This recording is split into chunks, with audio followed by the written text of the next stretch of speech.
கோலம் கொண்டு திருப்பரம் குன்றம் வாழ்கின்றவன்.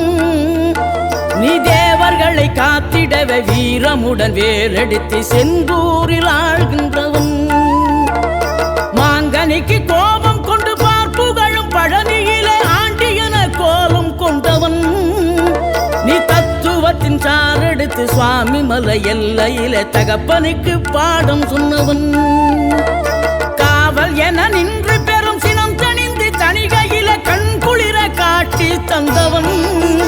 நீ பாங்குடனே கருள் தரவே பழமுதிரும் சோலையில பரஞ்சோதியாய்